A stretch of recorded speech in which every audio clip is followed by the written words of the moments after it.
ఓం సాయిరామ్. జై శ్రీరామ్. సాయి బంధువులరా, ఆత్మస్వరూపులరా, ప్రేమస్వరూపులరా, అందరికీ నమస్కారం.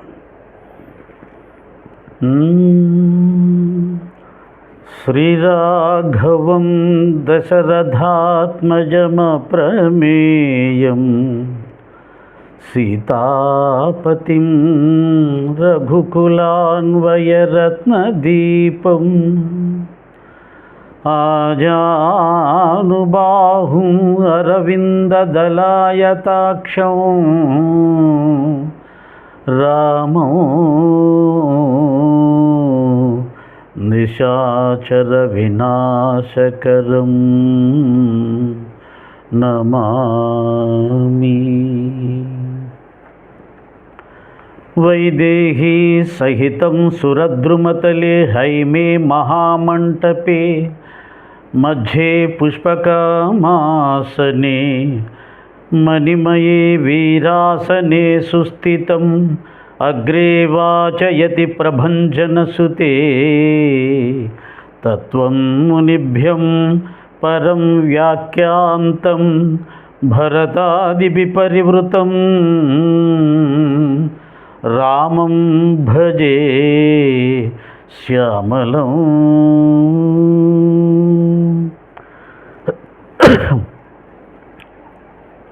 జై శ్రీరామ్.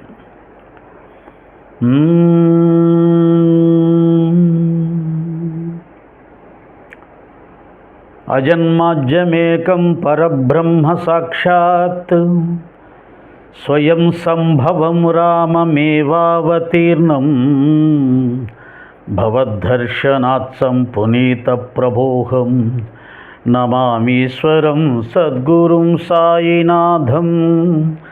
నమామీశ్వరం సద్గురుం సాయినాథం. నమామీశ్వరం సద్గురుం సాయినాథం. ఓం శ్రీ సాయిరామ్. ఆ విధంగా జన్మమే లేనటువంటి ఆ పరబ్రహ్మ అజన్మాజ్యమేకం పరబ్రహ్మ సాక్షాత్ స్వయం సంభవం రామమేవావతీర్ణం. ఆనాడు త్రేతాయుగంలో శ్రీరామచంద్రమూర్తిగా భూమి మీద ఏ విధంగా అయితే ఒక ఆకారం తీసుకొని అవతరించాడో రామచంద్రుడిగా, అదేవిధంగా ఈ కలియుగంలో ఇప్పుడు షిరిడీలో సాయిబాబా గారి రూపంలో ఆ జన్మలేనటువంటి ఆ పరబ్రహ్మ అవతరించిందని సాక్షాత్తు ఉపాసనీ బాబా గారు దర్శించి వ్రాసినటువంటి అద్భుతమైనటువంటి శ్లోకం. కాబట్టి మన లలిత కుమార్ గారు బాబా గారికి రాముడికి ఉన్నటువంటి సారూప్యత ఏమిటి? సాయిరాం సాయిరాం అంటారు ఒకటి, శ్రీరామనవమి జరుపుతున్నారు ఆయనే రాముడని. అసలు రాముడికి ఆయనకి ఏమైనా పోలిక ఉందా అని చెప్పి ఒక వీడియో చేశారు సోదరుడు. ఈ సందర్భంగా ఇంకో విషయం కూడా చెప్పాలి. ఏమండి సాయిదాస్ గారు, మీరు అన్నీ బాగానే ఉన్నాయి, కానీ ఈ లలిత కుమార్ గారు, భాస్కర్ కిల్లి గారు, కరుణాకర్ సుగుణ గారు, ఈ గార్లు ఇవి బాలేవని కొందరు, అలాగే వారి విషయంలో కొన్ని మీరు మెచ్చుకోవడాలు మాకు అసలు నచ్చలేదండి. వారు దుర్మార్గులు, పాపులు. సమర్థ సద్గురు సాయిబాబా వారిని అంత దుర్మార్గంగా విమర్శిస్తుంటే వారిలో కూడా మీరు కొన్ని సందర్భాల్లో మంచిగా ఉండాలని చెప్పడం అనేది మాకు నచ్చలేదు అని కొంతమంది సాయి భక్తులు కామెంట్స్ పెట్టడం కనిపించింది. ఓకే, నేను దానికి జవాబు ఇచ్చా అనుకోండి. ఎవరి ఆలోచన ధోరణి వాళ్ళది. ఎంత చెడ్డ వాళ్ళలో కూడా మంచిని చూద్దాం అనుకునే మనస్తత్వం కొంతమందికి ఉంటుంది. ఎంత మంచి వాళ్ళల్లో కూడా చెడ్డనే చూసే చెడ్డతనం కొంతమందికి ఉంటుంది. ఇవన్నీ కూడా మానసిక స్థితులు. అలా అన్న వాళ్ళది ఒక రకమైన మానసిక స్థితి, నాది ఒక రకమైన మానసిక స్థితి. రెండు మనసులే. మనసే మాయ, ఇది మాయ, అది మాయే. ఒక కథ చెప్తాను మీకు, చిన్న సంఘటన. ద్వాపర యుగం నాటి కథ. దుర్యోధనుని నువ్వు అందరికంటే ఎక్కువగా ద్వేషించేది ఎవరిని అని అడిగితే వెనక ముందు ఆలోచించకుండా టక్కున ధర్మరాజుని అంటాడంట. ఆశ్చర్యం వేస్తుంది కదా. ధర్మరాజు అసలు దుర్యోధనుని ఏమైనా అంటాడా ఎప్పుడన్నా? భీముడు, అర్జునుడు, నకుల సహోదరు వీళ్ళన్నా స్పందిస్తుంటారు దుర్యోధనుడు చేసే పనులకు.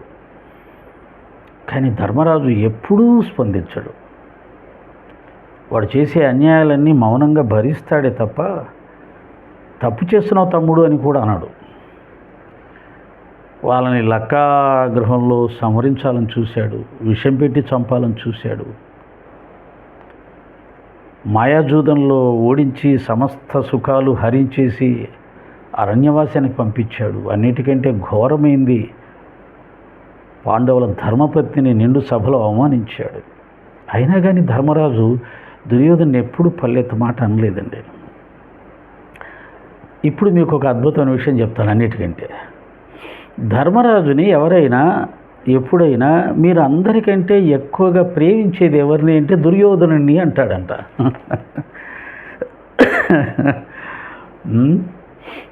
అప్పుడు భీముడికి, అర్జునుడికి, నకుల సహదేవుడికి ఎంత కోపం వచ్చి ఉంటుంది ఆలోచించండి.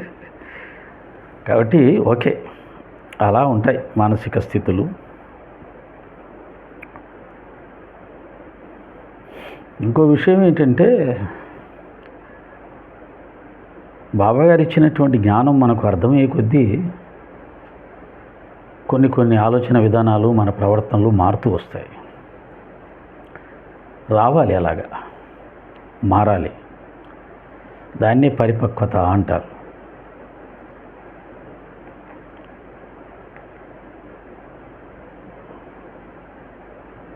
ఈ మధ్యకాలంలో బాబాని ఇన్ని మాటలు అంటూ ఉంటే సాయి భక్తులు స్పందించట్లేదు, ఇంట్లో కూర్చొని తమాషా చూస్తున్నారు. అసలు వాళ్ళు భక్తులేనా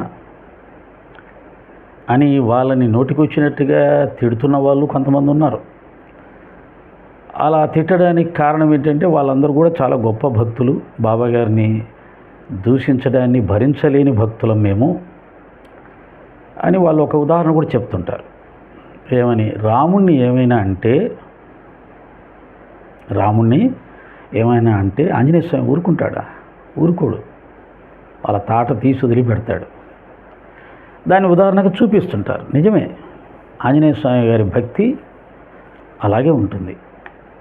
వాళ్ళు ఆ టైప్ ఆఫ్ మానసిక స్థితిని కలిగినటువంటి వాళ్ళు కాబట్టి వాళ్ళు అలాగే స్పందిస్తారు. కానీ అందరూ అలాగే స్పందించాలి అనుకోకూడదు. అది విషయం. ఎక్కడ మన అందరం తప్పులు చేస్తామని అంటే నేను ఎలాగ ఆలోచిస్తున్నానో మీరు కూడా అలాగే ఆలోచించాలని నేను అనుకుంటే నేను అజ్ఞానంలో ఉన్నట్టే. ఎందుకంటే ప్రతి ఒక్క వ్యక్తి యొక్క మానసిక పరిస్థితి, అతని యొక్క పెరిగిన వాతావరణాన్ని బట్టి, అనుభవాలను బట్టి, సాధనలను బట్టి, గురువు అనుగ్రహాన్ని బట్టి, అవగాహన అయ్యే తీరును బట్టి, జ్ఞానాన్ని బట్టి, భక్తి ఆచరణను బట్టి, ఆ మనసు తయారైనటువంటి స్థితిని బట్టి, ఉన్న స్థితిని బట్టి అది స్పందిస్తూ ఉంటుంది. అందుకని నేను ఒక సోదరుడికి చెప్పాను, అయ్యా భక్తులు నానా రకాలుగా ఉంటారు. ఆంజనేయ స్వామి లాంటి భక్తులు ఉంటారు, ప్రహ్లాదులు లాంటి భక్తులు ఉంటారు కదా. ప్రహ్లాదుని హిరణ్యకశిపుడు ఎక్కడరా శ్రీహరి అంటాడు, లేదా నీ శ్రీహరి దుర్మార్గుడు, మన దానవ కుల వైరి అని వాడిని చంపుతా, నరుకుతా, దొరికితే పిండేస్తా అని ఇలా నోటికి వచ్చినట్లు దూషిస్తుంటాడు. ప్రహ్లాదుడు ఏమీ అండు, నవ్వుతుంటాడు అంతే. కారణం ఏంటి? తన తండ్రి అజ్ఞానంలో ఉన్నాడు, అహంకారంలో ఉన్నాడు. తన హృదయంలో ఉన్నటువంటి శ్రీహరిని గుర్తించలేక బయట ఎక్కడన్నా దొరుకుతాడేమో చంపేద్దామని చూస్తున్నాడు. ఆ అరిషడ్ వర్గాలు పోతే ఆయనే దొరుకుతాడు. వాడేమో అరిషడ్ వర్గంలో ఉంటూ ఎక్కడరా శ్రీహరి అంటాడు. ఇప్పుడు మన వాళ్ళు కనుక రండిరా మాకు జ్ఞానం చెప్పండిరా, బాబా గురించి చెప్పండిరా, మా డౌట్లు తీర్చండిరా అంటుంటారు కదా, అలా అంటుంటాడు హిరణ్యకశిపుడు కూడా. దాన్ని చూసి మనం నవ్వుకోవాలి కదా. కాకపోతే వాళ్ళు చేస్తున్నటువంటి ఆ దుర్మార్గ ప్రచారాన్ని, తప్పుడు ప్రచారానికి మనం సరైన సమాధానం ఇస్తూ మన సాయి భక్తులకి సంతృప్తి కలిగిస్తూ మనం కూడా ఒకసారి మన గురుదేవుని యొక్క మహిమల్ని స్మరించుకుంటూ ఆనందిద్దాం. వారిని ఏమంటామండి. ఇక్కడ ఇంకో సమస్య ఉంది. వాళ్ళు జై శ్రీరామ్ అంటారు. మీకేమనిపిస్తుందో నాకు తెలియదు కానీ వాళ్ళు జై శ్రీరామ్ అంటే ఓం సాయిరామ్ అని వినపడుతుంది నాకు. ఎందుకని రాముడు బాబా వేరైతే కదా, కాకపోతే వాళ్ళు వేరొక పేరుతో పిలుస్తూ వేరొక రూపంతో ఆరాధిస్తూ వాళ్ళ ఇష్టదైవం రాముడు అనే భావంతో ఆయన నామాన్ని పలుకుతున్నారు. కానీ అది బాబా గారు రాముడు వేరని వారి ఉద్దేశం. మరి మనకు తెలుసు కదా బాబా రాముడు ఇద్దరు ఒకటేని. అప్పుడు మనం ఎలా ఫీల్ అవ్వాలో తెలిసిన వాళ్ళము. జై శ్రీరామ్ అంటూ నా బాబానే ఆకారంలో ఆ రూపంలో ధ్యానిస్తున్నాడు, ప్రేమిస్తున్నాడు. మరి అతను నాకు ఎలా శత్రువు అవుతాడు? ఇంకోటి కూడా చెప్తా. రమణ మహర్షి గారు చెప్పిన విషయాన్ని, ఈ అజ్ఞానం గురించి, ఈ అజ్ఞానుల గురించి రమణ మహర్షి గారు అన్నారు. నామరూప భేదాలతో తన్నుకు చచ్చే అజ్ఞానుల గురించి రమణ మహర్షి గారు ఏమన్నారంటే, నువ్వు ఏదైనా ఒక దైవ రూపాన్ని ఇష్టపడట్లేదు, ద్వేషిస్తున్నావు అని అంటే అది ఏమిటయ్యా విషయం? అక్కడ ఏం జరుగుతుంది అంటే, నువ్వు ప్రేమిస్తున్న నీ ఇష్టదైవం యొక్క మరొక రూపాన్ని, మరొక నామాన్ని నువ్వు ద్వేషిస్తున్నావని గుర్తుపెట్టుకో అన్నాడు. అంటే ఎవరిని ద్వేషిస్తున్నావు? నీ ఇష్టదైవాన్ని. అది వేరే రూపంలో వేరే నామాలు ఉండేసరికి గుర్తించలేక వేరనే భావంతో ద్వేషిస్తున్నావు అని చెప్పాడు. ఎంత చక్కగా చెప్పాడు. అందుకని దీని అర్థం కావడానికి బాబా గారు నాకు ఇచ్చిన జ్ఞానంతో నేను ఏం చెప్తూ ఉండేవాడిని అంటే, ఎన్టీ రామారావు గారు నటుడండి. ఆయన రాముడి పాత్ర వేశాడు, కృష్ణుడి పాత్ర వేశాడు, రావణ బ్రహ్మ పాత్ర వేశాడు, దుర్యోధనుడి పాత్ర వేశాడు, కీచకుడి పాత్ర వేశాడు, కృష్ణుడి పాత్ర, ఇంకా ఈ పాత్రలన్నీ వేశాడు. మనం ఏ పాత్ర వేసినా ఆయన సినిమాకి వెళ్ళి చూస్తాం. ఎందుకని? పాత్రలు మారుతున్నాయి కానీ అక్కడ ఉన్నాయని ఎన్టీ రామారావు గారు. ఆయన ముఖ్యం, మనకు ఆయన ఇష్టం, మనం ఆయన ప్రేమిస్తాం.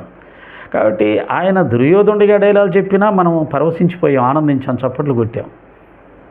కంసుడిగా ఇది ఎవరు కీచకుడిగా నటించిన చప్పట్లు కొట్టాం, రావణ బ్రహ్మగా నటించిన చప్పట్లు కొట్టాం.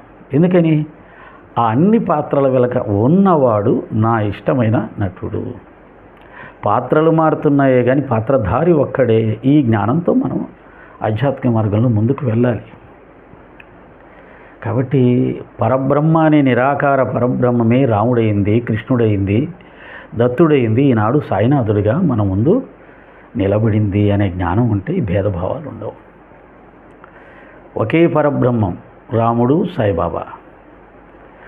నామరూపాలు చూసుకుంటే ఆయన వేరు, ఈయన వేరు. కానీ ఆ నామరూపాలు ఎక్కడి నుంచి వచ్చాయి? పైనుంచి వచ్చాయి. అక్కడికి వెళ్ళి చూస్తే అన్నీ ఒకటే. మళ్ళీ ఈ రాముడు అనే ఆకారం వెళ్ళిపోయి పరబ్రహ్మలు కలిసిపోయింది. మళ్ళీ సాయిబాబా అనే ఆకారం వెళ్ళిపోయి మళ్ళీ పరబ్రహ్మలు, అక్కడ పరబ్రహ్మగా నిలబడిపోయింది. మరి ఇప్పుడు నేను కొలిచినప్పుడు బాబాగా వస్తుంది, ఇంకొకరు కొలిచినప్పుడు రాముడిగా వస్తుంది, మరొకడు పిలిచినప్పుడు కృష్ణుడిగా వస్తుంది అని అంటే ఆ పరబ్రహ్మ అంతటా వ్యాపించి ఉంది. యద్భావం తద్భవతి అని ఎవరు ఏ భావంతో వారిని ఆరాధించి కొలిస్తే ఆ భావంతో అది ప్రకటమవుతూ ఉంటుంది. అది పరబ్రహ్మం యొక్క శక్తి, పరబ్రహ్మం యొక్క లక్షణం. అనుగ్రహిస్తున్నదల్లా పరబ్రహ్మ చైతన్య శక్తే. ఈ విశ్వంలో ఈ అన్ని రూపాలు వేరే వేరే కాపురాలు పెట్టుకొని లేవు. వేరే వేరే రాముడు ఒక లోకం, కృష్ణుడు ఒక లోకం, బాబాగారు ఒక లోకం, దత్తుడు ఒక లోకం, ఇవన్నీ లేవు. ఉన్నదల్లా ఈ భూమి మీద ఉన్న ఆకారాలు ఉన్నాయి. ఇప్పుడు రాముడి ఆకారం లేదు, కృష్ణుడి ఆకారం లేదు, బాబా ఆకారం లేదు, దత్తుడు ఉన్న మనకు కనపడ్డు. ఓకే, కానీ ఇవన్నీ కూడా నిరాకారమైన పరబ్రహ్మ స్వరూపంలో ఉన్నాయి. అలా ఉంటాయి, నిరాకారంగానే ఉంటాయి, చైతన్య స్వరూపంగా ఉంటాయి. విశ్వమంతా వ్యాపించినటువంటి చైతన్య స్వరూపంగా ఉంటుంది, అంతటా వ్యాపించి గాలిలాగా, ఆకాశంలాగా. నువ్వు రామ అంటే అది రాముడి రూపంలో వచ్చి కనపడుతుంది, కృష్ణ అంటే కృష్ణుడి రూపంలో వచ్చి కనపడుతుంది, ఆంజనేయ స్వామి అంటే ఆంజనేయ స్వామి రూపంలో కనపడుతుంది. ఓకే, ఇది క్లారిటీ. ఈ క్లారిటీ సాకార రూపంలో ఈ క్లారిటీ రానంత వరకు ఎవరికీ నిశ్చలత్వం రాదు, డిస్టర్బెన్స్ అలాగే ఉంటుంది. నువ్వు రామభక్తుడివి, నేను శివభక్తుని, నువ్వు సాయి భక్తుడివి, నేను దత్తభక్తుడిని, లేదా నేను ఇంకొక భక్తుడిని, నా దేవుడు ఎక్కువ నీ దేవుడు ఎక్కువ, ఇలా ఉంటాయి. సరే, ఇక వేరే మతాల సంగతి మనకెందుకు, ఆయా మతాల్లో ఉన్న వాళ్ళు చూసుకుంటారు. మళ్ళీ అల్లా రాముడు ఒకటే, అల్లా సాయిబాబా ఒకటే అన్నా కానీ మన వాళ్ళకి కోపం తనుకొని వచ్చేస్తుంది. వాళ్ళని ఎందుకు పాపం అనవసరంగా రెచ్చగొట్టడం, ఆ జ్ఞానం ఏదో మన దగ్గర ఉంచుకుందాం.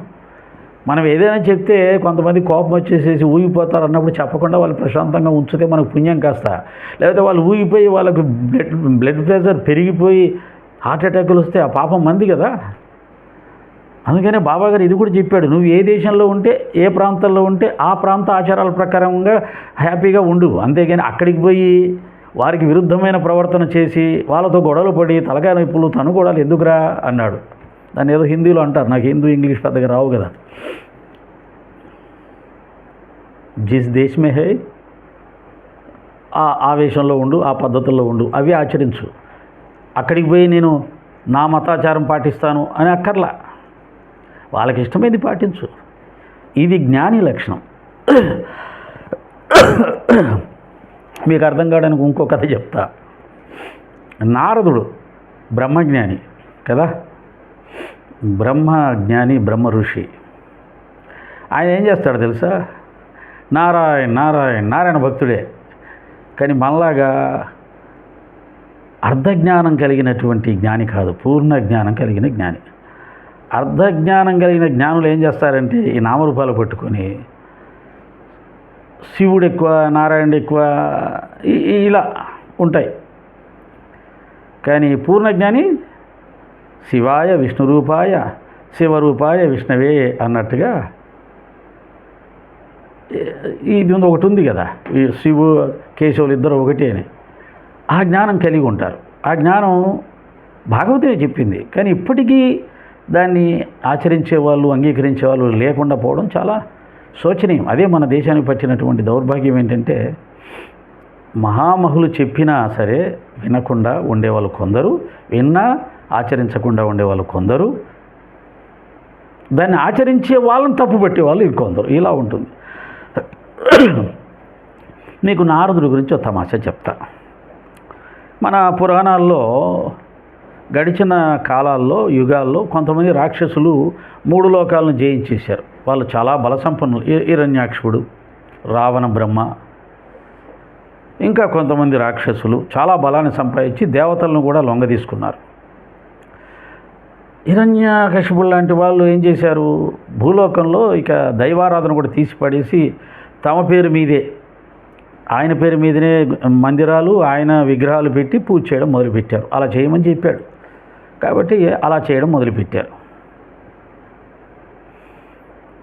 ఇప్పుడు కూడా కొంతమంది సాయిబాబా భక్తులు గురువులుగా ఎదిగిన వాళ్ళు వాళ్ళ పేరు మీద అష్టోత్తరాలు రాయించుకొని శుభ్రంగా చక్కగా బాబాగారి పూజలన్నీ వాళ్ళు చేయించుకుంటున్న వాళ్ళు ఉన్నారు. వాళ్ళు రాక్షసులని అనకూడదు, కానీ వాళ్ళకొక మాయ, మేమే దేవుళ్ళము, గురువులము, బాబాతో సమానమైన వాళ్ళము అనిపించుకోవాలి, పూజించుకోవాలి. బాబాగారు తమాషా చేస్తాడు, చమత్కారం కదా, కొంతకాలం వాడి ముచ్చట తీరినిలేని వాళ్ళకి ఆ యోగం కూడా ఇస్తాడు. వాళ్ళు సరదాగా కుర్చీలో కూర్చొని బాబాగారితో సమానంగా ఫీల్ అవుతూ ఉంటారు. సరే, అవన్నీ కాలం నిరూపిస్తుంది, వాళ్ళ వాళ్ళ స్థాయిల్ని మనకు తెలియదు, కాలం నిరూపిస్తుంది. ఇప్పుడు నారద మహర్షి దగ్గరికి వద్దాం. నారదుడు హిరణ్యకశిపుడి దగ్గరికి రాగానే నారాయణ అన్నాడు అనుకో, హిరణ్యకశిపుడికి ఒళ్ళు మండిపోద్ది. ఎందుకంటే నారాయణ అంటే అసలు పడదు కదా ఆయనకి. కాబట్టి వెంటనే ఏమంటాడు తెలుసా నారదుడు, హిరణ్యకశిపాయ నమః, హిరణ్యకశిపాయ నమః అంటాడు. అది అంటే ఎంత సులభంగా రాక్షస నామాన్ని పలికి అతను ఆనందపరుస్తాడు. ఇది పూర్ణజ్ఞాని లక్షణం. ఓకే, ఎందుకని అన్నీ ఆయనే అనే జ్ఞానం ఉండాలి. హిరణ్యకశిపుల్లో కూడా ఆత్మస్వరూపంగా ఉన్నది నారాయణుడే. కాబట్టి అంటే ఏముంది, పోయేది ఏముంది. హిరణ్యకశిపుడు రూపంలో నారాయణుడు ఉన్నాడు, రాక్షసాకారంతో ఉన్నాడు. తుకారం మహాత్ముడు కూడా చెప్తాడు ఈ విషయం. భగవంతుడు అందరిలో ఉన్నాడు, అంతటా ఉన్నాడు. పులి రూపంలో కూడా ఉన్నాడు. పులి కూడా వేరేం కాదు, నారాయణుడే. కానీ పులి అనే నారాయణుడికి దూరంగా ఉండి నమస్కారం పెట్టండి, అంతేగాని మన నారాయణుడి కదా దగ్గరికి వెళ్ళొద్దు అంటాడు. అంటే ఇది లౌకికంగా ఉండాలి, ఆధ్యాత్మికంగా ఉండాలి. పులిని ద్వేషించకూడదు, ఓకే. అలాగే దుర్మార్గులను కూడా ద్వేషించకూడదు, వాళ్ళకు దూరంగా ఉండాలి. దుర్మార్గులు ఏదైనా తప్పు చేస్తుంటే అది తప్పు అని సరిదిద్దాలి, ప్రేమతో సుమా, ద్వేషంతో కోపంతో కాదు, ప్రేమతో సరిదిద్దే ప్రయత్నం చెయ్యాలి. కానీ వాళ్ళతో క్లోజ్గా ఉండాల్సిన అవసరం లేదు. ఎందుకని దుర్మార్గుడితో క్లోజ్గా ఉంటే మళ్ళీ నీకు చెడ్డ పేరు వస్తుంది, తలకాయ నొప్పి. ఇది లౌకిక జ్ఞానం. దుర్మార్గుడితో దూరంగా ఉండాలి, పులికి దూరంగా ఉండాలి, ఏనుగుకి దూరంగా ఉండాలి, జంతువులకు జాగ్రత్తగా ఎంతవరకు ఉండాలో అంతవరకు ఉండాలి, పాముకు దూరంగా ఉండాలి. కానీ అవన్నీ భగవంతుని యొక్క స్వరూపాలే అనే జ్ఞానం కలిగి ఉండాలి. బాబాగారు చెప్తారే, అనవసరంగా ఏ ప్రాణిని హింసించవద్దు అంటాడు. అనవసరంగా ఏ ప్రాణిని హింసించవద్దు అంటాడు. అలా అన్న బాబాని ఏం చేస్తాడు, అబ్దుల్లా ఏదో దుష్ట ప్రాణి ఇక్కడ వచ్చినట్టు చూడనాయనా అని చెప్పి దిండు కింద ఉన్న ఒక పాము పిల్లను చూపించి దాన్ని కొట్టి చంపిస్తాడు. ఇది నేర్చుకోవాలి, ఇది జ్ఞానం. అనవసరంగా చంపొద్దు అన్నాడు. కానీ నీ ప్రాణానికి హాని కలిగే పరిస్థితి ఎదురైనప్పుడు అప్పుడు ఏదైనా ఒక ప్రాణికి హింస చేయొచ్చు. అదే పాము రోడ్డు మీద కనపడిందండి, అదే పాము రోడ్డు మీద కనపడింది, లేదా మన ఇంటి పక్కన ఎక్కడో కనపడింది, వదిలేయండి. వదిలేయగలిగితే వదిలేయండి. కొంతమంది వదలలేరు, అమ్మో తర్వాత ఇంట్లోకి రావచ్చు అని పిలిపిస్తే పంపిస్తారు, వాళ్ళ జ్ఞానం. బట్ అది ఎక్కడో బయట ఉంది, దాని మరణ వెళ్ళిపోతుంది అని కనుక నువ్వు భగవంతుని మీద భారం వేసి వదిలేస్తే నువ్వు అహింసకు దగ్గర అవుతావు. ఏ ప్రాణినైనా హింసించాలంటే నీ మనసు సిద్ధంగా లేదు, అహింసకు దగ్గర అవుతున్నావు, శాంత సత్వగుణానికి దగ్గర అవుతున్నావు. అహింసో పరమో ధర్మ. అహింసకు ఎంత దగ్గరగా వెళ్ళగలిగితే, సత్వగుణానికి ఎంత దగ్గరగా వెళితే అంత నువ్వు భగవత్ సాక్షాత్కారానికి దగ్గర అవుతున్నావు అని అర్థం. కనుక రజోగుణం తమోగుణం ఉన్నంత వరకు భగవద్ అనుభూతిని పొందే అర్హత నీకు రాదు, ఏ పరిస్థితుల్లో అయినా సరే. అందుకనే దుర్మార్గుల్ని కూడా, క్రూర జంతువుల్ని కూడా ద్వేషించొద్దు. వాటిల్లో కూడా పరమాత్మ చైతన్యం ఉందని తెలుసుకోండి. కానీ అలాగని వాటితో క్లోజ్గా ఉండాలనుకోవద్దు. మరీ దుర్మార్గుడు కంటకప్రాయుడు అనుకో, సమాజానికి నష్టం కలిగిస్తున్నాడు అనుకో, శృతి మించిపోయిందనుకో, ద్వేషం లేకుండా ప్రేమతోటే వారికి పనిష్మెంట్ ఇవ్వాలి, శిక్షించాలి. కృష్ణుడు కురుక్షేత్ర సంగ్రామం మొత్తం ప్రేమతోటే చేశాడు, ప్రేమతోటే వాళ్ళందరినీ సంహరింపచేశాడు. ఆయనకు ఇసుమంతా కూడా ద్వేషం లేదు. అది మనకు తెలియదు, కృష్ణుడిని కదిలిస్తే చెప్తాడు. ఎందుకని అందరి శరీరాల్లో అంతరాత్మగా ఉండి వారు యుద్ధంలో చనిపోతున్నప్పుడు పడుతున్న బాధంతా ఆయనే అనుభవించాడు. ఇదంతా చాలా లోతైనటువంటి జ్ఞానం. అక్కడ దాకా వెళ్తే కానీ తెలీదు, అక్కడ దాకా వెళ్తే కానీ ఆత్మతో అనుసంధానం అయితే కానీ తెలీదు. మనం సచ్చరిత్రలో ఆ విషయం తెలుస్తుంది. ఒక కుక్క ఆకలి బాబా ఆకలితో సమానమైంది. బాబా ఆకలి అనుభవించాడు. అది ఆకలితో అలమటిస్తుంటే బాబా ఆకలితో అలమటించాడు. లక్ష్మీబాయి సింధేకి చెప్పి రొట్టెలు తెప్పించుకొని దానికి వేశాడు. కుక్క ఆకలి నా ఆకలి ఒకటే అని తెలుసుకో అన్నాడు. అలాగే శ్యామకర్ణ అనే గుర్రాన్ని, అది ఏదో మాట వినట్లేదని ఆ గుర్రాన్ని కాపలాదారు దాన్ని కొడితే ఆ కొరడా దెబ్బల్ని తన శరీరం మీద చూపించాడు, తాను తీసుకున్నాడు ఆ దెబ్బల్ని. కాబట్టి భగవంతుడు పరబ్రహ్మ అన్ని జీవుల యొక్క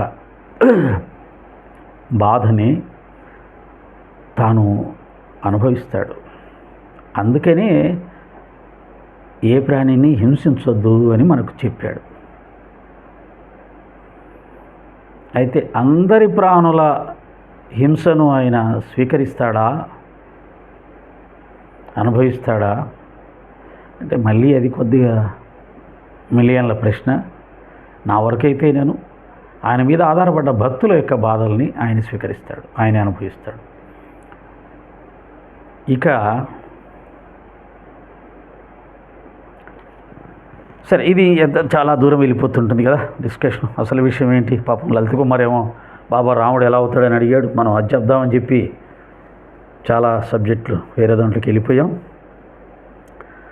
సరే, ఫస్ట్ చెప్పాల్సింది ఏంటంటే, మొన్న మన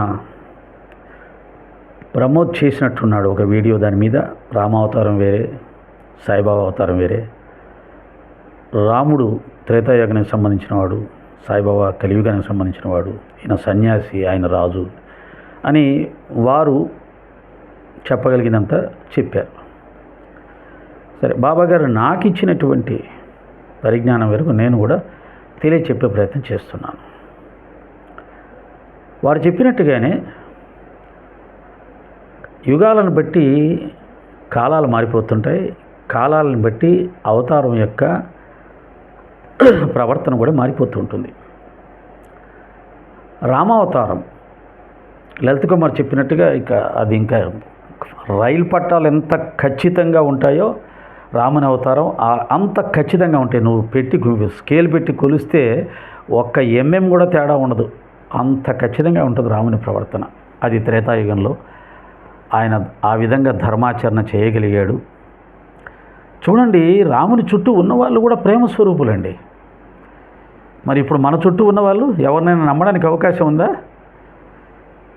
కానీ రాముడి చుట్టూ ఎంత ప్రేమ స్వరూపులు ఉన్నారండి. లక్ష్మణుడు ఆయన కోసం సర్వస్వం త్యాగం చేసి అవసరం లేకపోయినా 12 సంవత్సరాలు అరణ్యవాసం చేసి వదినకు అన్నకు అకుంఠితమైన సేవ చేశాడు. నా భూతో నా భవిష్యత్తు. అటువంటి సేవ, అటువంటి త్యాగం ఎవరు చేయలేరు. పోనీ లక్ష్మణుడైనా అంత గొప్పవాడు భరతుడు.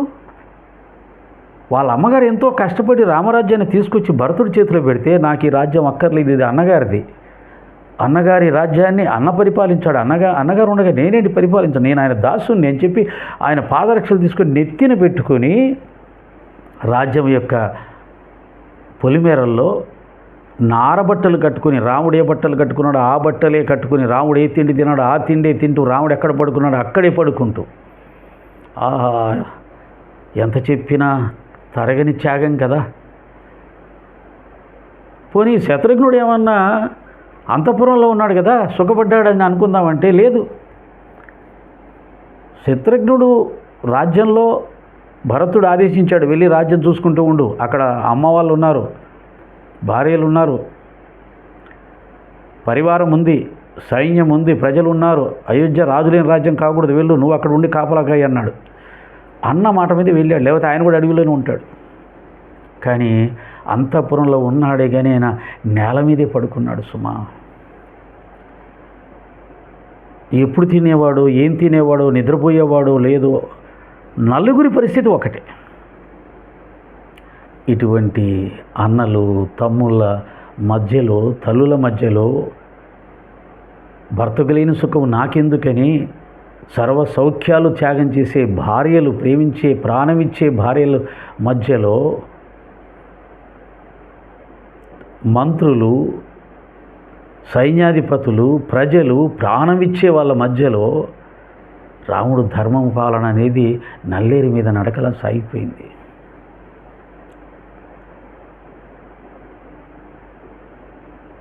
సత్యవాక్ పరిపాలన, ఏకపత్ని వ్రతం, ఇవి అత్యంతమైనటువంటి అసాధ్యమైనటువంటి వ్రతాలని ఆయన సాధించాడు. ఇంకా మిగతా ధర్మాలన్నీ చుట్టుపక్కల అందరూ ధర్మమూర్తులే కాబట్టి, మోసగాళ్ళు ఎవరు లేరు, దెబ్బ కొట్టే వాళ్ళు ఎవరు లేరు కాబట్టి సులభంగా గడిచిపోయింది. అలా రాముడు యొక్క ధర్మాచరణ సాగింది. కృష్ణావతారంలో రాముడితో కృష్ణుని పోల్చుకోగలమా? ఎక్కడైనా 1% పోల్చుకోగలమా? ఆంజనేయ స్వామి అంతటి ఆయనకే కృష్ణుని పోల్చుకోలేకపోయాడు రాముడిని. సరే, అది మహాభారతంలో ఉందా లేదా తర్వాత సంగతి, కానీ ఉంది అని అనుకుంటే ఎంతో ఆనందం. ఎందుకంటే దాని నుంచి గొప్ప మెసేజ్ వచ్చింది. ఆ పాత్ర కల్పితమైన, సన్నివేశాలు కల్పితమైన, దాని నుంచి గొప్ప మెసేజ్ వచ్చింది. ఇప్పటికి కూడా ఆంజనేయ స్వామి వారిలాగే ఒక అవతారాన్ని ఇష్టపడేవాళ్ళు మరొక అవతారాన్ని అంగీకరించకుండా ఉండేవాళ్ళు చాలామంది ఉన్నారు. పూలు వేరైన పూజ ఒకటే,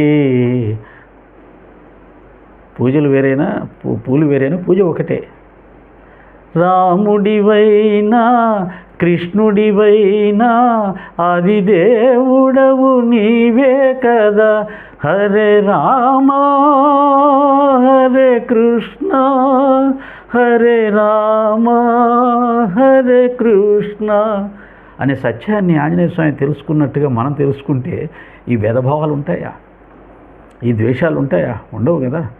ఒకవేళ అది మహాభారతంలో ఉంటే భాగవతంలో సంతోషం, కానీ అది లేకపోయినా ఆ పాత్రదారులు ఇప్పటికీ సమాజంలో ఉన్నారు. ఆంజనేయ స్వామిలాగా భావించాలు ఉన్నారు, అలా అజ్ఞానంలో ఉన్న వాళ్ళు ఉన్నారు. కాబట్టి ఆ పాత్ర ద్వారా, సంఘటన ద్వారా మనం ఆలోచన విధానాన్ని మార్చుకోవడానికి అవకాశం ఉంది. కాబట్టి అద్భుతమైనటువంటి ఘట్టాలు అవి. ఆ విధంగా రాముణ్ణి కృష్ణుడి ప్రవర్తనతో పోల్చుకుంటే సరిపోలేదని, కృష్ణుడు రాముడు కదా అని అంటావా ఏమిటి లలిత్ కుమార్? ఏకపత్ని వ్రత్యం ఉందా కృష్ణుడికి? సత్యవాక్ పరిపాలన అలా ఖచ్చితంగా ఉందా? కృష్ణుడు కూడా ఎక్కడ అసత్యం ఆడు, కాకపోతే ఆడితే అది ధర్మం కోసం ఆడతాడు. అయినా ఆయన కొంత చిత్రంగా ఉంటుంది. అది రాముడితో పోల్చుకోలేము. రాముని నడక, రాముని నడత, రాముడి మాట, రాముడి చూపు, రాముడు నిలబడిన విధానం, రాముడు కూర్చునే విధానం, రాముడు ఆలోచించే విధానం, లోన బయట ప్రవర్తన, చర్యలు సమస్తం ఒక్కటే. ఆత్మ ఎంత ఖచ్చితంగా ఉంటుందో అంత ఖచ్చితంగా ఉంటుంది. నిశ్చలంగా ఉంటుంది ఆత్మ, అంత నిశ్చలంగా ఉంటాడు రాముడు. కృష్ణుడు గలగల పారే సెలయేరులాగా, కొండలు కోనలు ఎక్కి దూకుతున్నట్టు కృష్ణమ్మ నదిలాగా అలాగ ఉంటుంది కదా ఆయన ప్రవర్తన. కాబట్టి నువ్వు పోల్చిన పోలికకు అస్సలు ఏమాత్రం లాజిక్ లేదు. ఏదో బాబా గారిని తక్కువ చేసి చూడాలి, రాముడు ఎక్కడ బాబా ఎక్కడ అనాలి అనే ఉద్దేశంతో తప్ప నీకెక్కడ కూడా ఈ యొక్క అవతారాల యొక్క ప్రవర్తన కానీ, వాటి అంతరార్థం పరమార్థం కానీ నీకు తెలియదు. ఎందుకు తెలియదు అంటే ఏమీ లేదు. ప్రస్తుతం నీ జీవన విధానం పెద్ద ద్వేషభావంతో నడుస్తూ ఉంది, క్రోధభావంతో నడుస్తూ ఉంది. 24 గంటలు కొట్లాటలు, వాళ్ళని వీళ్ళు విమర్శించడాలు, నీ వెనకాల వచ్చే మ్యూజిక్ కూడా.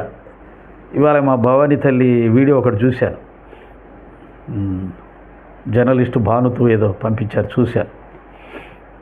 ఆ వెనకాల మ్యూజిక్ ఏంటి, ఆ గోల్ ఏంటి, ఏదో మహా హత్యలు ఇంకా రకరకాల ఘోరాలు జరుగుతున్నప్పుడు ఇస్తారు ఆ మ్యూజిక్లు. ఆ మ్యూజిక్లు ఇచ్చుకుంటూ నువ్వు ప్రత్యక్షం అవ్వడం, చెప్పడం, ఇవన్నీ ఏం కోరుకుంటున్నావు? ప్రశాంతత వద్దా నీకు?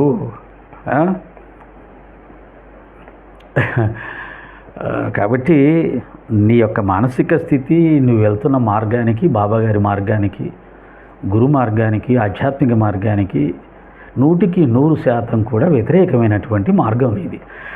కనుక నీకు బాబా అర్థం కాదు, సచ్చేత్ర అర్థం కాదు. నువ్వు అనవసరంగా రాక బాబా జోలికి ఎందుకు వచ్చావో నాకు అర్థం కాదు. ఎందుకంటే బాబా గురించి నువ్వేం మాట్లాడినా ఫెయిల్ అయిపోతావు, సచ్చేత్ర గురించి నువ్వేం మాట్లాడినా ఫెయిల్ అయిపోతావు. నీ వీడియోలు చూసి నీకు వ్యూస్ రావచ్చు, దానివల్ల నీకు కొంత డబ్బులు రావచ్చు, కానీ నువ్వు నీ అజ్ఞానం తొలగదు, అది సమస్య. కాబట్టి రాముడిని చూసిన కళ్ళతో కృష్ణుని చూస్తే కృష్ణుని యొక్క ప్రవర్తన రాముడి ప్రవర్తనతో అస్సలు ఏమాత్రం పోలిక ఉండదు. కాబట్టి కృష్ణుడు రాముడు వేరు అనే దాన్ని నువ్వు ఒప్పుకునేటట్టయితే సాయిబాబా గారు రాముడు వేరని మేము కూడా ఒప్పుకుంటాం. ఓకేనా? కాబట్టి అయినా కానీ నీకు కొన్ని రాముడికి బాబాకున్న సామ్యాలు నీకు చూపిస్తా. శ్రీరాముడు ఆత్మజ్ఞానం కలిగినటువంటి వాడు. ఎందుకని? వశిష్ఠ మహర్షి చేత చాలా చిన్న వయసులో ఆత్మజ్ఞానాన్ని పొందాడు ఆయన. ఆత్మజ్ఞానం లక్షణం ఏమిటంటే స్థితప్రజ్ఞత. వశిష్ఠుడిచ్చిన ఆత్మజ్ఞానం కారణంగానే రామచంద్రుడు, నాయనా రేపు ఉదయం నీకు పట్టాభిషేకం అన్నా, వాళ్ళమ్మ కైకేయి నాయనా నువ్వు వనవాసానికి వెళ్ళు అన్నా, రెండింటినీ సంతోషంగా స్వీకరించగలిగే జ్ఞానం వచ్చింది. అది ఆత్మజ్ఞాన లక్షణం. ఓకే, బాబాగారు కూడా ఆత్మజ్ఞానం, గురువుని 12 సంవత్సరాలు ధ్యానించి గురువు అనుగ్రహం వల్ల పొందిన అద్భుతమైనటువంటి ఆత్మజ్ఞానం కారణంగా బాబాగారు కూడా స్థితప్రజ్ఞత సాధించారు అనడానికి నీకు సచ్చరిత్రలో ఒక ఉదంతం చెప్తా. బాబా గారిని షిరిడి ప్రజలందరూ రాజాదిరాజ యోగిరాజ పరబ్రహ్మ అని ఆరతులు ఇస్తూ ఉన్నారు. ఆ సమయంలో బాబా గారు కూర్చునే ఆ రాయి ఒకటి ఉంటుంది. షిరిడికి వెళ్ళి ఎప్పుడన్నా వెళ్ళావో లేదో, వెళ్తేనే సమస్యలు చాలా పరిష్కారం అవుతాయి. ద్వారకామాయిలో బాబా గారు ఒక రాతి మీద కూర్చొని ఉంటారు. ఆ రాతి మీద ఆయన కూర్చొని ఉండగా చుట్టూ భక్తులు ఉన్నప్పుడు నానావళి అనే ఒక పిచ్చివాడిగా భావించబడే వ్యక్తి, ప్రజలందరూ అతను పిచ్చివాడు అంటారు, తెలిసిన వాళ్ళు మాత్రమే మంచివాడు అంటారు. అతను వచ్చి ఏ ఫకీర్ లే పైకి అంటాడు. బాబాని కూడా అనలా, సాయి అనలా, ఫకీర్ లేయి అన్నాడు. అందరూ దేవుడిగా భావించి పూజిస్తున్నటువంటి బాబాని ఫకీర్ అన్నారు, లేయమన్నారు. బాబా గారు ఏమీ అనకుండా చక్కగా నవ్వుతూ లేచి నిలబడతాడు. పక్కకు వచ్చి ఈ నానావళి వెళ్ళి అక్కడ పోయి కూర్చుంటాడు, కాలు మీద కాలేసుకొని కూర్చుంటాడు. ఏం ఫకీర్, ఎలా ఉంది లోకం అంటాడు. పంచభూతాలతో అష్టదిక్కులతో మామూలుగానే ఉంది అంటాడు. ఇలా 2-3 ప్రశ్నలు వేస్తాడు. ఆయన చక్కగా సమాధానం చెప్తాడు.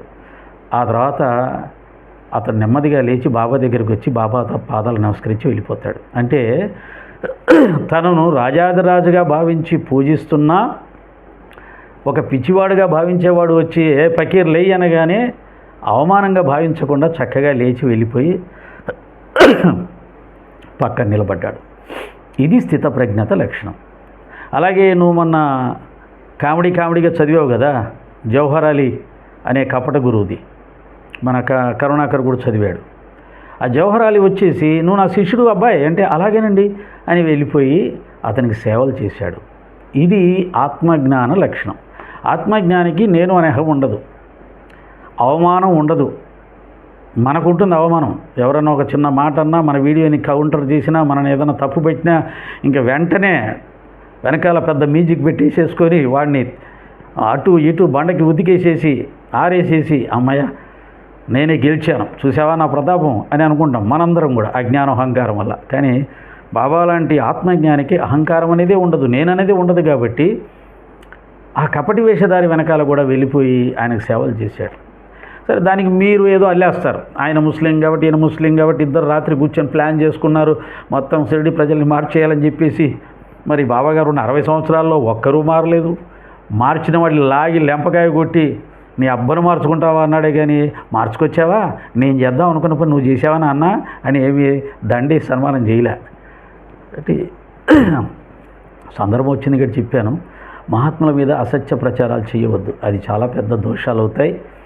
అవి కాల సర్పాలాగా కాటేస్తాయి. ఎక్కువ కాలం చేయవాకండి. మీకు ఏదో సరదాగా ఉంది, 4 రూపాయలు వస్తున్నాయి, మీ వాళ్ళు ఏదో చూసి చప్పట్లు కొడుతున్నారు అనుకోండి, ఎక్కువ కాలం దీన్ని చేయవాకండి. విలువైన మానవ జీవితం. జై శ్రీరామ్ అంటున్నావు, చక్కగా రాముని ప్రేమిస్తున్నావు, హిందూ ధర్మం కోసం ఏదో పోరాటం చేస్తున్నావు, ఏ రకంగా కానీ చేస్తున్నావు. కాబట్టి నువ్వు బాగుండాలని కోరుకుంటాను. తొందరలో ఈ పిచ్చి పనులన్నీ మానేసేసి మహాత్ముల్ని సిద్ధపురుషుల్ని కామెడీ చేయడం, అవమానించటం, పెద్దలను అవమానించడం, వాళ్ళ మీద వీడియోలు చేయడం, నోటికొచ్చినట్టుగా దూషించేసి అబ్బా నేనే గెలిచాను చూసావా నా దెబ్బకు నా జోలికి ఎవడు రాలేడు అని ఈ ఆనందాలు ఇవన్నీ వద్దు. ఇవన్నీ కర్మలు క్రియేట్ చేస్తాయి. నీకు తెలుసు కదా సనాతన ధర్మం, హిందూ ధర్మం, కర్మ సిద్ధాంతం. ఆ విధంగా వద్దు. బాబా గారు ఆత్మజ్ఞానం వల్ల రామచంద్రుడు ఏ విధంగా సులభంగా రాజ్యాన్ని వదిలేసి వెళ్ళిపోగలిగాడో బాబా గారు కూడా సులభంగా తన స్వేచ్ఛను వదిలేసి ఒక వ్యక్తికి సేవకుడుగా వెళ్ళిపోయాడు. అలాగే నానావళి లేయి అంటే లేచాడు, అడిగిన దానికి చిన్నపిల్లల సమాధానం చెప్పాడు. ఇది ఆత్మజ్ఞానం వల్ల వచ్చే నిరహంకార స్థితి. ఓకే. సమభావన కూడా అంతే, ఆత్మజ్ఞానమే. వశిష్ఠుడి దగ్గర ఆత్మజ్ఞానం పొందాడు కాబట్టి రామచంద్రుడికి అన్ని గొప్ప సుగుణాలు వచ్చాయి. కాబట్టి ముందు మనం ఆత్మజ్ఞానం పొందాలి, అప్పుడు మొత్తం అర్థమైపోతుంది, ప్రపంచం అర్థమైంది, భగవంతుడు కూడా అర్థమవుతాడు. ఓకే. ఆ విధంగా సమభావన. రామచంద్రుడు కులాలకు అతీతంగా, మతాలు లేవు కదా, కులాలకు అతీతంగా సర్వమానవాళ్ళని ప్రేమించేవాడు, సమానంగా చూసేవాడు. ఆయన రోజు రాజ్యంలో ఉన్న ప్రజలు ఎలా ఉన్నారో కనుక్కోవడానికి పట్టాభిషేకం జరగకముందు పిల్లవాడుగా ఉన్నప్పుడు అన్ని వీధులు తిరుగుతూ పేద సాధనలు అందరినీ భుజాల మీద చేతులేస్తూ వాళ్ళని ప్రేమగా పలకరిస్తూ వాళ్ళ క్షేమ సమాచారాలు కనుక్కునేవాడు. గుహుడు ఒక ఏమంటారు రాజు, ఏమంటారు మత్స్యరాజు ఏదో, అతన్ని ఆలింగనం చేసుకున్నాడు. మహారాజు అంటే ఎవరన్నా రాజులు అలాంటి వాళ్ళని ఆలింగనం చేసుకుంటారా? రాజు టీవీ చూపిస్తుంటారు, అసలు దగ్గర రానిస్తారు రాజుగారి దగ్గరికి. కానీ రాముడు అతన్ని ఆలింగనం చేసుకున్నాడు. సహాయం చేసావయ్యా, నాకు నీ కృతజ్ఞత ఎప్పుడు మర్చిపోలేను, నీ యొక్క సహాయాన్ని అని. శబరి పెట్టిన ఎంగిలి పళ్ళు తిన్నాడు. అడవి జాతి ఆమె. ఈ సమభావన బాబాగారు సేమ్ సమభావన. ఆయన దగ్గర కులాలు మతాలు అన్ని కులాల వాళ్ళు, అన్ని మతాల వాళ్ళు ఆయన దగ్గర ప్రేమతో సమాన భావంతో కూర్చునేవాళ్ళు. అందరితో కలిసి భోంచేసేవాడు, వాళ్ళందరితో కలిసి ఆడుతూ పాడుతూ ఉండేవాడు, పిల్లలతో ఆడుతూ ఉండేవాడు, గోలీలాట. సమభావన. ఓ పక్క యోగీశ్వరుడు అని పెద్ద పెద్ద వాళ్ళు ఆయన దర్శించడానికి వస్తూ ఉంటే ఆయన మాత్రం వీళ్ళందరితో కలిసిమెలిసి సమానంగా ఉండేవాడు. అది ఆత్మజ్ఞానం వల్లనే వస్తుంది ఆ సమభావన. ఆ సమభావన రావాలి అంటే ఆత్మజ్ఞానం రావాలి. ఆత్మజ్ఞానం పొందిన మహానుభావులందరూ సమభావాన్ని వ్యక్తం చేశారు. అది లేకపోవడం వల్లే మీరు ఇలా సమస్యలు క్రియేట్ చేస్తూ ఉన్నారు. సత్యవాక్ పరిపాలన కదా నువ్వు చెప్పింది. రాముడు సత్యాన్ని ఉన్నదన్నట్టుగా మాట్లాడతాడు, ఎటువంటి పరిస్థితులు కూడా ఆయన అసత్యం ఆడడానికి అంగీకరించడు. 100% కరెక్టు. నీకు ఇందాకే చెప్పాను, ఆ సత్యవాక్ పరిపాలన విషయంలో కృష్ణుడు కూడా సత్యమే మాట్లాడతాడు, కానీ కొద్దిగా రాముడంత ఖచ్చితంగా కాకుండా కొద్దిగా అటు ఇటుగా ఉంటుంది. ఎలా? అశ్వత్థామ అత కుంజరహ అలా ఉంటుంది కృష్ణుడు చెప్పే సత్యం. సత్యమే ఇది, కానీ దానివల్ల అవతల వాళ్ళకి నష్టం కలిగించాడు. కాబట్టి అది ధర్మస్థాపన కోసం. బాబాగారి దగ్గర అటువంటిది కూడా ఎక్కడా లేదు. బాబా కూడా అంటాడు, నేను ఇచ్చిన మాట నిలబెట్టుకోవడానికి నా ప్రాణాలని విడిచిపెడతానంటాడు. ఆ విధంగానే ఆయన చివరి వరకు ఉన్నాడు. నాకు సచిత్రం మొత్తంలో కనిపించింది ఎక్కడ అంటే, ఈ మసీదులో కూర్చొని నేను ఎప్పుడు అసత్యం ఆడను అన్నాడు. వామన్ రావు నార్వేకర్ సంథింగ్ ఒక భక్తుడు బాబా దగ్గరికి వచ్చినప్పుడు సీతారామ ఆంజనేయులు ఉన్నటువంటి ఒక పావల అనుకుంటాను ఆ నాణ్యం తీసుకొని బాబా చేతికి తగిలించి తీసుకుంటే మంచిది అనే ఉద్దేశంతో బాబాకి ఇస్తే బాబా అలా పైకి ఎగిరేసి చూసి శ్యామకి ఇచ్చేసి నీ దగ్గర పెట్టుకో అంటాడు. కాదు బాబా, అతను ఇది మీరు ఆశీర్వదించి ఇస్తే తీసుకెళ్ళాలనుకుంటున్నాడు అని అంటే, 25 రూపాయలు ఇస్తే ఇస్తా అంటాడు. పాపం అతను కష్టపడి 25 రూపాయలు వసూలు చేసి ఇస్తాడు. అప్పుడు కూడా బాబా ఇవ్వడు. తీసుకెళ్ళి లోపల పెట్టులే, ఇది మన దగ్గర నీ దగ్గర ఉండాలంటాడు. ఇక్కడ చాలామందికి పెద్ద సమస్య. బాబా ఇప్పుడు కూడా ఈ మసీదులో కూర్చొని నేను అసత్యం అన్నాడే, మరి ఇక్కడ ఇస్తానని ఇవ్వలేదే అంటాడు. దాన్ని మనం జాగ్రత్తగా ఆలోచిస్తే తెలిసేది ఏమిటంటే, బాబా ఎప్పుడూ కూడా మనం ఏ దేవతకైనా మొక్కుకొని ఉండడం కానీ, ఎవరి దగ్గరైనా అప్పు తీసుకొని మర్చిపోయి కానీ కావాలని కానీ ఇవ్వకుండా ఉంటే అది మనకు కర్మగా చుట్టుకొని 100 రెట్లు మనకు పనిష్మెంట్ ఇస్తుంది. కాబట్టి తనని నమ్ముకున్న భక్తులను ఆ కర్మదోషం నుంచి కాపాడడానికి బాబాగారు దక్షిణ స్వీకరించేవాడు అని విన్నాం. ఇక్కడ కూడా అంతే. 25 రూపాయలు అతను ఎవరికో బాకీ పడ్డాడు, ఏ దేవతకో బాకీ పడ్డాడు. ఆ రుణం నుంచి విముక్తి పొందడానికి ఈ పావలాని మిషగా చూపించి ఆ 25 రూపాయలు వసూలు చేసి వెళ్ళిపోమన్నాడు. మరి ఇది చేయొచ్చు కదా అంటే, అది అతనికి ఎందుకు ఇవ్వలేదంటే 2 కారణాలు. ఒకటి, ఈ పావలా మీద నీకు అంత మమకారం వ్యామోహం అక్కర్లేదు, నీకు ఇటువంటి వాటి మీద దృష్టి అక్కర్లేదు. నువ్వు చక్కగా భక్తిని ఆచరించి మోక్షాన్ని ప్రయత్నం చేసుకో. చాలామంది షిరిడీకి వెళ్తే వేపాకు కోసం, ఇంకా బాబాగారు తగిలిన వస్తువులు ఏమైనా ఉంటే వాటి కోసం ఎక్కువ మనం ఆరాటపడుతుంటాం కదా. నిజానికి అవన్నీ కూడా అక్కర్లేదు. ఈ అంతరంగంలో బాబా నిలుపుకున్నవాడు ధన్యుడు. నిరంతరం భగవన్నామస్మరణ ఎవరైతే చేస్తుంటారో వాడు అందరికంటే శక్తివంతుడు అవుతాడు.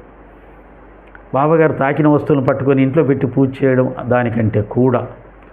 కాబట్టి అతనికి అది దాని మీద వ్యామోహం అంత పనికిరాదు అని అతన్ని ఇంకొక మార్గంలో నడిపించడానికి అలా చేసి ఉండవచ్చు. ఓకే, దాన్ని జాగ్రత్తగా ఆలోచిస్తే మనకి ఇవన్నీ తెలుస్తాయి. లేకపోతే ఏదో ఎందుకు జరిగిందా అనిపిస్తుంది.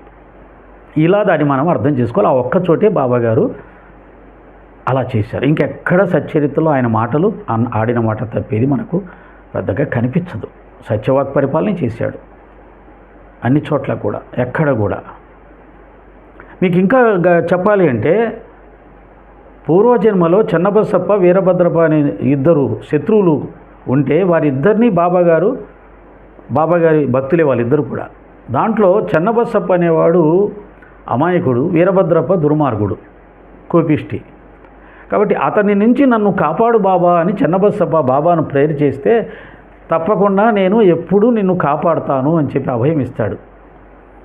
వాళ్ళిద్దరు చనిపోయి పాము కప్పలుగా పుట్టిన తర్వాత పాముగా పుట్టినటువంటి వీరభద్రప్ప కప్పగా పుట్టిన చెన్నబసప్పని మింగడానికి వెళ్ళినప్పుడు బాబాగారు ఈ జన్మలో కూడా వచ్చి పాము జన్మ ఎత్తినానికి ఇంకా బుద్ధి రాలేదా వీరభద్రప్ప, వదిలేయి అని అనగానే వదిలేసి వెళ్ళిపోతాడు. అంటే పూర్వజన్మలో ఇచ్చినటువంటి వాగ్దానాన్ని ఈ జన్మలో కూడా నిలబెట్టుకున్నాడు. అంతేకాదు 72 జన్మల నుంచి శ్యామను తన భక్తుడిగా చేసుకొని తన దగ్గర ఉంచుకొని పోషిస్తూ ఆధ్యాత్మికంగా అతన్ని ముందుకు తీసుకెళ్తూ అతని మోక్షం కోసం బాబా కృషి చేస్తూనే ఉన్నాడు. 4 జన్మల నుంచి కాకాసాహెబ్తో ఉన్నటువంటి రుణానుబంధాన్ని గుర్తు చేసుకున్నాడు. నానాసాహెబ్ చందోర్కర్ జన్మల నుంచి గుర్తు చేసుకొని పూర్వజన్మలో రుణానుబంధాన్ని గుర్తు చేసుకుని వాళ్ళని పిలిపించుకొని దురందర్ సోదరులని 60 తరాల నుంచి ఉన్నటువంటి సంబంధాన్ని గుర్తు చేసుకొని వారిని పిలిపించుకొని రాధాకృష్ణమాయని, మహల్సాపతిని, కాకాసాహెబ్ దీక్షిత్ని, ఉపాసని బాబాని, ఇలా ఎందరో భక్తుల్ని పూర్వజన్మల నుంచి ఉన్నటువంటి రుణానుబంధాన్ని గుర్తుపెట్టుకొని తన పాదాలు పట్టుకున్నారు. కాబట్టి వారిని ఉద్ధరించే వరకు ఆయన విడిచిపెట్టకుండా వారి ఉద్ధరణ కోసం వారు ప్రయత్నం చేస్తూనే ఉన్నారు. ఈ విధంగా ఆయన అందుకనే నేను ఆడిన మాట నిలబెట్టుకోవడానికి ప్రాణమైన విడిచిపెడతాను అన్నాడు. సత్యవాక్ పరిపాలన బాబాగారు రాముడు ఎలా చేశాడో అలాగే చేశాడు. నీకు తెలియదు ఇవన్నీ. నువ్వు ఎప్పుడూ సచ్చరిత్రని ప్రేమతో చదవాలా?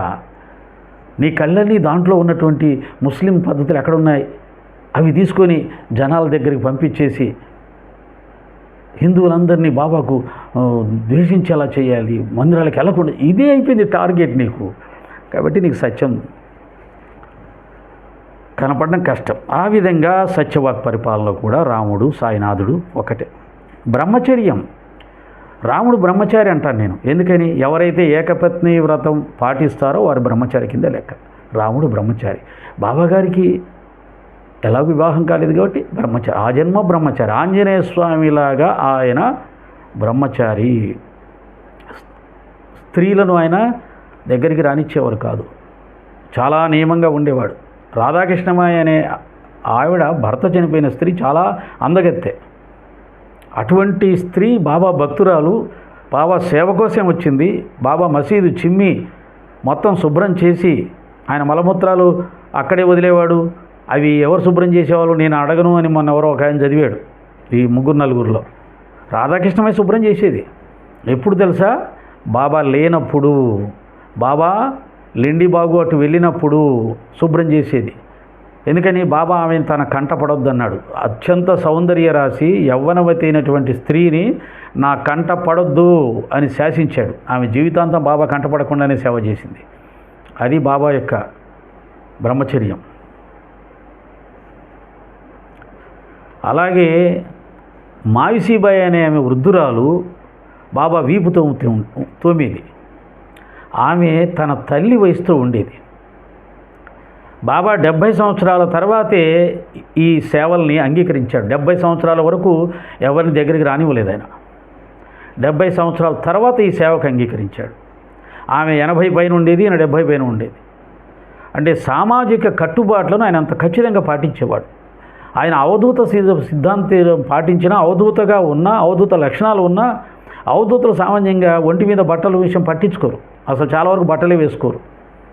ఉన్నా కానీ గోచిగుడ్డ కట్టుకొని అలా ఉంటారు.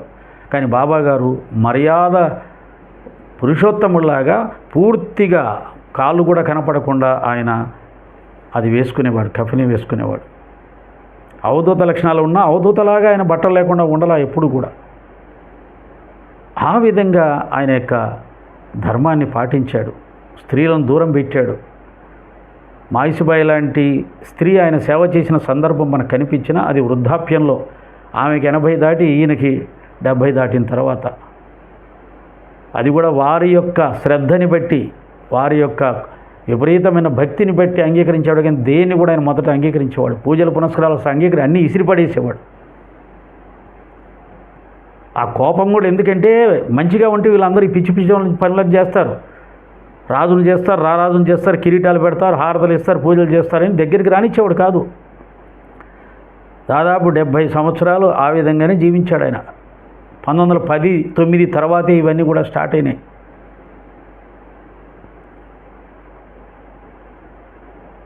ఒకటి అర ఏదైనా మలసాపతి చేత గంధం పూయించుకోవడము, చిన్న పూజలు చిన్న ఎలాంటిది ఏదన్నా ఉంటే ఇంకా ముందే చేయించుకొని ఉంటాడేమో, కానీ వాటిని ఎప్పుడూ ఎంటర్టైన్ చేసేవాడు కాదు. ఆయన ఎల్లప్పుడూ వైరాగ్యంతో ఫకీరుగానే ఉండేవాడు.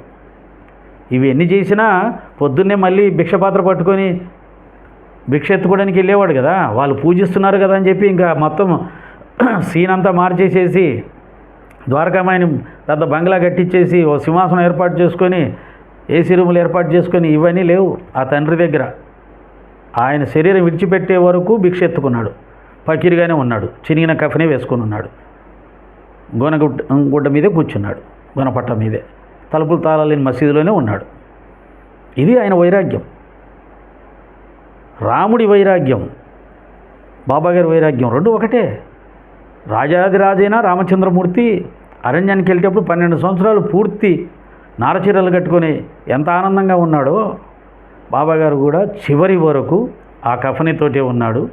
రాజాదిరాజు అన్న హారతులు ఇస్తున్న బూటీ లాంటి కోటీశ్వరులు ఆయన చుట్టూ ఉన్న, కాకసాహెబ్ దీక్షిత్ లాంటి గొప్ప ధనవంతులు గుణవంతులు ఆయన చుట్టూ ఉన్న, ఆయన చిటిక వేస్తే కొన్ని రోజుల్లోనే మహా మందిరాలు నిర్మించగల సామర్థ్యం ఉన్నవాళ్ళు ఉన్నా, రాజభోగాలు క్షణంలో ఏర్పాటు చేయగలిగిన సామర్థ్యం ఉన్నా, పంచపక్ష పరమాన్నాలు ఆయనకి ఇవ్వడానికి సిద్ధంగా ఉన్నా ఆయన భిక్షపాత్ర మీద జీవించాడు. అది కదా వైరాగ్యం అంటే, ఆత్మజ్ఞానం అంటే. ఎవరికైనా సాధ్యమైతే బాబాగారి జీవన విధానం. ఆ విధంగా రామచంద్రుడికి ఉన్న వైరాగ్యం, బాబాగారికి ఉన్న వైరాగ్యం ఒకటే. అలాగే ఏకపత్ని వ్రతం, బ్రహ్మచర్యం. రాముడు బాబాగారు స్త్రీలను ఎవరిని దగ్గర రానిచ్చేవాడు కాదు, చివరి వరకు బ్రహ్మచర్యం పాటించాడు. ఇంకా సచరితలో కొన్ని విషయాలు రాస్తారు ఆయన శరీర భాగాలు ఎలా ఉంటాయనేది. మేకకు ఇక్కడ మెడ కింద వేలాడుతుంటాయి. అలా ఆయన యొక్క బ్రహ్మచర్యం అంత గొప్పగా ఉండేది. శరీరం ఉన్న శరీరం లేనట్టే ఆయన. అందుకనే ఖండయోగం చేయగలిగాడు. మనలాంటి శరీర లక్షణాలు ఏమీ లేవు ఆయనకి. యోగంతో శరీరం కూడా ఆత్మస్వరూపంగా మారిపోయింది. శరీరం కూడా ఆత్మస్వరూపంగా మారింది కాబట్టి శరీరాన్ని ముక్కలు చేసినా అది ఏమి కాల. ఆత్మను ఆయుధములు ఛేదించలేవు అని కృష్ణ పరమాత్మ చెప్పింది సాయిబాబా గారి విషయంలో రుజువు చేసి చూపించాడు. ఖండాలుగా చేసిన శరీర భాగాలు మళ్ళీ అతుక్కున్నాయి. శరీరం ఆత్మ రెండూ ఒకటే ఆయనకి. మనకు శరీరం వేరు, ఆత్మ వేరు. అలా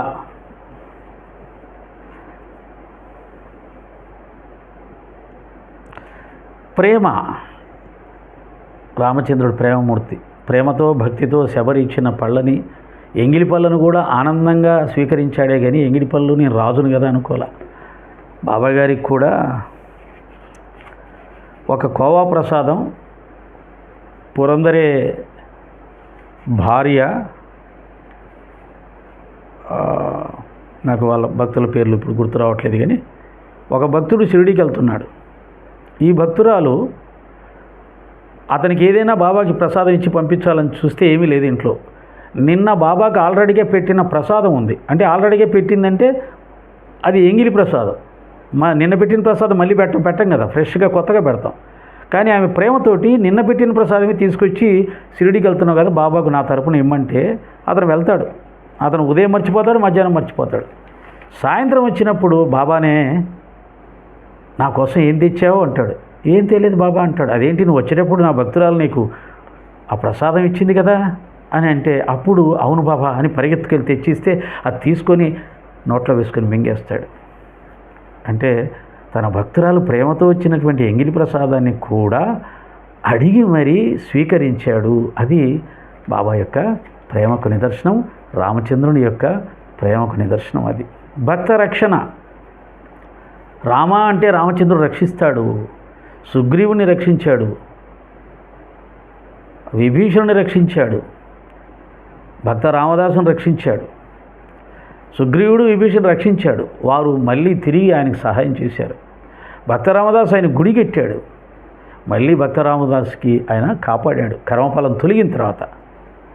ఇది రామచంద్రుడిగా ఆయన భక్తులు రక్షించిన విధానం అలా ఉంటే. ఎందుకని రాముడు మానవ రూపంలో ఉన్నాడు కాబట్టి, పరబ్రహ్మ లేదా కృష్ణులాగా సర్వశక్తిమంతుడిగా ఉండే అవతారం కాదు కాబట్టి భక్తులను రక్షించిన సందర్భాలు కొన్ని అంతవరకే ఉంటాయి. మనకు దాన్ని వేరేగా తీసుకోవాల్సిన అవసరం లేదు.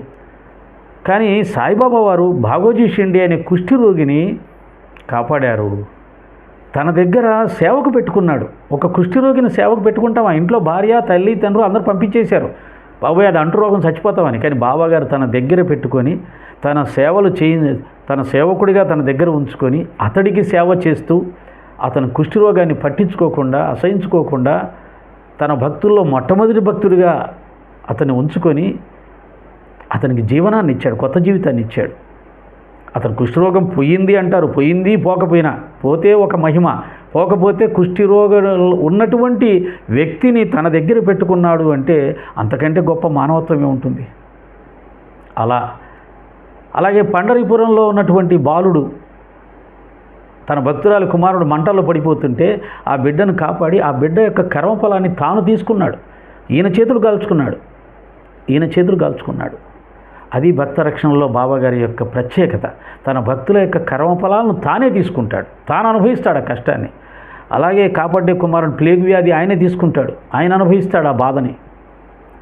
భీమాజీ పాటిల్ యొక్క క్షయరోగాన్ని బాంబేలో పెద్ద పెద్ద డాక్టర్లు కూడా ఇక లాభం లేదు, అయిపోయింది, ఈ క్షయని ఎవరు తగ్గించలేరు అంటే 2 స్వప్నాల ద్వారా దాన్ని తగ్గించేసి పంపిస్తాడు. దానికి కృతజ్ఞతగా భీమాజీ పాటిల్ బాబా పేరు మీద సాయి సత్యవ్రతంని జరుపుకుంటాడు. ఆ సాయి సత్యవ్రతం ఇప్పటికి కూడా ఎంతోమంది భక్తులు ఊరికేనే పుట్టాల సాయి సత్యవ్రతం ఒక భక్తుడికి జరిగిన మేలుకు కృతజ్ఞతగా అతడు చేస్తే ఆ తర్వాత దాన్ని ఆచారంగా చేసుకుంటూ వస్తున్నారు. ఆ విధంగా భీమాజీ పాటిల్ని కాపాడాడు. అలాగే డాక్టర్ పిల్లే నారి కురుపు అంటే అది దాదాపుగా ఈ యొక్క క్యాన్సర్ పుండు లాంటిది. దాని బాధ భరించలేక బాబా 10 జన్మలైనా నేను ఈ బాధను అనుభవిస్తాను, కానీ ఇప్పుడు నా వల్ల కాదు బాబా, ఈ కర్మఫలాన్ని తీసి 10 జన్మలకు పంచిపెట్టు అంటే అప్పుడు బాబా ఏమంటాడు తెలుసా, 10 జన్మలు ఎందుకు, నేను ఇక్కడ ఊరికే ఉన్నానా, 10 రోజుల్లో నీ కర్మఫలాన్ని తొలగిస్తానని చెప్పి మనందరం కూడా ఇతని కర్మఫలాల్ని మనం పంచుకుందాం అని అంటాడు. అంటే తన భక్తుల రక్షణ విషయంలో వారి రోగాల్ని, వారి బాధల్ని, వారి కష్టాలని తాను స్వీకరించి వారికి సంతోషాన్ని, ఆనందాన్ని, ఆరోగ్యాన్ని ఇచ్చే భక్తరక్షకుడు సాయిబాబా వారు. ఊరికనే ఇంత పేరు రాలా, ఊరికనే ఆయనకి గుళ్ళు కట్టట్లా, ఊరికనే ఇంతమంది భక్తులు ఆయన వెంటపడట్లా. ప్రతి భక్తుడు ఆయన నుంచి మనం చెప్పాను కదా, రూపాయి పొందితే 10 పైసలు ఆయనకి ఇస్తున్నాం అంతే. ఈ విధంగా సాయినాథుల వారు రామచంద్రుడిలాగానే భక్తులతో కానీ ఆయన జీవన విధానంలో కానీ ఎన్నో విలువలతో జీవించాడు, ఎంతో గొప్ప విలువలతో జీవించాడు. కాబట్టి మచ్చలేని చంద్రుడిలాగా భక్తుల చేత ఆరాధించబడుతున్నాడు. ఆకాశంలో అందమైన ఓ చందమామా, నీకన్నా బహు అందగాడు మా సాయి రాముడమ్మా ఓ అని మా వరప్రసాద్ పాడుతుంటాడు విజయవాడ అద్భుతంగా. ఆకాశంలో ఉన్న చంద్రుడికైనా మచ్చ ఉందేమో, సాయిబాబాకు మచ్చలేదు. మీరు ప్రత్యేకించి పెట్టాలనుకుంటే పెట్టుడు మచ్చలే కానీ పుట్టు మచ్చలు కూడా లేవు మా బాబాకి. ఓకేనా. ఇంకా బాబాగారు పరబ్రహ్మ స్వరూపం, సమర్థ సద్గురువు, దత్తాంశ ఉంది కాబట్టి ఆయనకి ఇంకా అనేకమైన శక్తులు ఉన్నాయి కాబట్టి సర్వవ్యాపకత్వం, సర్వశక్తిమత్వం, సర్వ అంతర్యామిత్వం, సర్వజ్ఞత్వం ఇలాంటి లక్షణాలు, ఇలాంటి మహాశక్తులు ఉన్నాయి కాబట్టి ఆయన ఎంతోమంది భక్తుల విషయంలో ఇవన్నీ ప్రదర్శించి అడుగడుగునా లీలలు చూపించి భగవంతుడు ఉన్నాడు అనే ఒక గొప్ప నమ్మకాన్ని భక్తులకు కలిగించడం వల్లనే ఈనాడు ఆంధ్రప్రదేశ్లో భక్తి ఎంతగా వ్యాపించింది. ఆ విధంగా సనాతన ధర్మాన్ని నిలబెట్టినటువంటి నిజమైన సనాతన రథసారథి సాయిబాబా. సాయిబాబా భక్తులే సనాతన ధర్మపరులు, సాయిబాబానే సనాతన ధర్మ రథసారథి.